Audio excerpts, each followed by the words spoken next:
In this question, you have to identify the plant growth regulator, which upon spraying on sugarcane crop increases the length of the stem and thus increasing the yield of sugarcane crop. Option A, ethylene. This is incorrect because ethylene is primarily known for its role in ripening of fruits or promoting leaf abscission, that is, the shedding of leaves, but it does not contribute to increasing stem length in sugarcane. Option B, abscisic acid.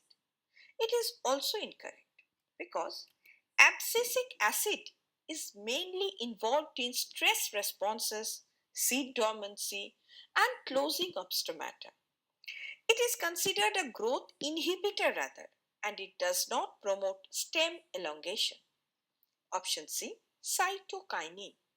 This is also incorrect because cytokinins are involved in cell division and shoot initiation but are not directly responsible for increasing stem elongation in sugarcane.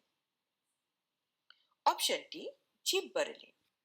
Now, gibberellins are well known for promoting stem elongation by stimulating cell division as well as elongation. So, when applied to sugarcane, they enhance the stem growth and thereby increasing the crop yield. Hence, this is the correct option.